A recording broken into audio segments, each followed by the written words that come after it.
Assalamualaikum warahmatullahi wabarakatuh. Salam sejahtera bagi kita semua. Perkenalkan, nama saya Indah Firda Lidyanibras dari 12 Akuntansi 2. Jadi langsung saja, yang pertama-tama saya akan menjelaskan tentang pengertian akuntansi. Akuntansi adalah seni untuk mencatat, meringkas, menganalisa, melaporkan data transaksi keuangan baik dalam bisnis maupun dalam perusahaan. Untuk praktisi dalam bidang ini disebut dengan akuntan. Akuntansi sendiri telah disebut sebagai bahasa bisnis untuk mengukur hasil kegiatan ekonomi dalam organisasi dan menyampaikan informasi ini kepada berbagai pihak termasuk investor, kreditor, manajemen, dan regulator. Proses dalam akuntansi ada pencatatan. Proses pertama dan terpenting dalam sebuah proses akuntansi adalah pencatatan. Sebagai transaksi yang dibuat dalam perusahaan, ini juga dapat disebut sebagai pembukuan, yang merupakan proses mengenali transaksi dan memasukkannya sebagai pencatatan. Pembukuan hanya berkaitan dengan segmen pencatatan dan tidak ada yang lain. Dalam akuntansi sendiri biasanya terdiri dari banyak pembukuan guna kepentingan pencatatan yang terperinci. Pemeliharaan prosedur ini terjadi secara sistematis. Terdapat 3 tahap dalam pencatatan transaksi keuangan. Yang pertama adalah menggunakan sistem yang membantu teman-teman dalam mengelola pencatatan keuangan. Yang kedua adalah melacak transaksi keuangan secara terperinci. Yang ketiga adalah menggabungkan laporan keuangan untuk menyajikan dalam satu set laporan akhir keuangan. Setelah pencatatan, sekarang ada proses meringkas. Yang dimaksud dalam meringkas di sini adalah data mentah yang umumnya hasil pencatatan transaksi, namun data mentah ini tidak terlalu penting bagi organisasi. Data mentah ini tidak memiliki arti yang berarti dalam pengambilan keputusan. Nah, disinilah kerja seorang akuntan membagi data mentah menjadi beberapa kategori dan menerjemahkannya. Jadi setelah melakukan pencatatan transaksi, kemudian bisa ditindaklanjuti dalam meringkas. Setelah kita mencatat, selanjutnya kita akan melaporkan hasil pencatatan tersebut. Jadi, urusan di perusahaan sepenuhnya tanggung jawab dari manajemen. Pemilik bisnis harus tahu tentang berbagai operasi yang terjadi dalam perusahaan dan bagaimana perusahaan menggunakan uang mereka. Jadi, untuk mengatasi hal ini, pemilik perusahaan menerima laporan keuangan dari seorang akuntan. Mereka menerima laporan ini setiap bulan. 3 bulan dan laporan tahunan yang merangkum semua kinerja mereka. Selanjutnya ada proses menganalisa.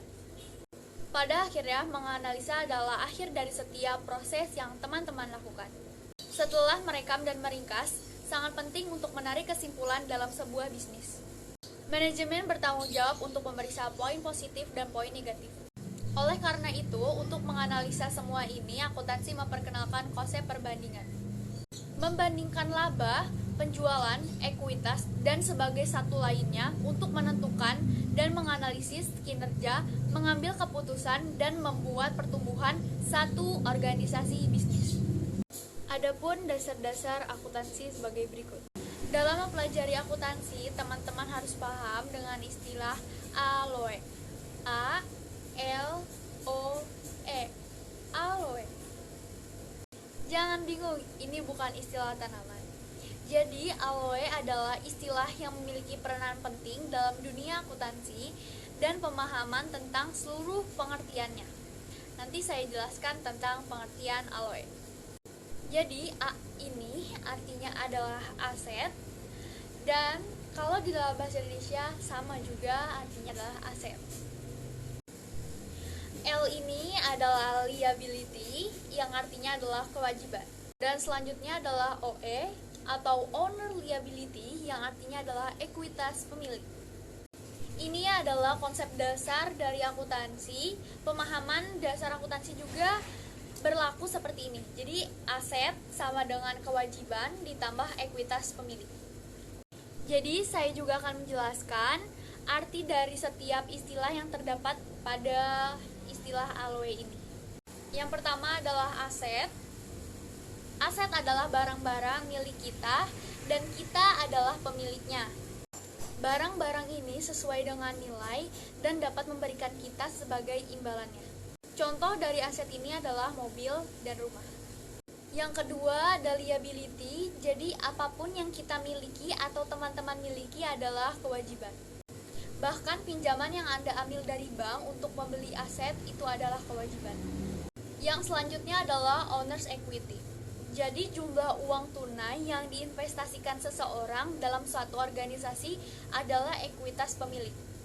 Investasi yang dilakukan tidak selalu berupa uang, bisa saja dalam bentuk stok produk juga. Jadi tujuan akuntansi pada dasarnya adalah untuk melakukan pencatatan, mengumpulkan, dan melaporkan informasi terkait keuangan, kinerja, posisi keuangan, dan arus kas dalam sebuah bisnis. Memberikan informasi mengenai keuangan, baik itu aktiva maupun pasiva perusahaan.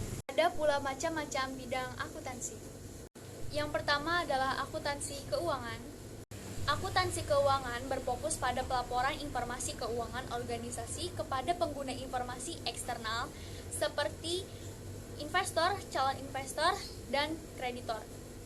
Juga untuk menghitung dan mencatat transaksi bisnis dan menyampaikan laporan keuangan untuk pengguna eksternal sesuai dengan standar akuntansi yang berlaku di Indonesia.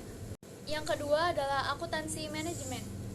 Bidang ini berfokus pada pengukuran, analisis, dan pelaporan informasi yang dapat membantu manajemen dalam membuat keputusan untuk memenuhi tujuan organisasi.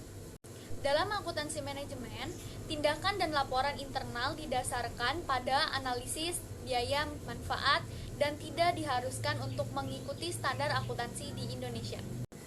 Yang ketiga adalah audit. Audit adalah verifikasi asersi yang dibuat oleh orang lain mengenal suatu laporan keuangan dalam konteks akuntansi.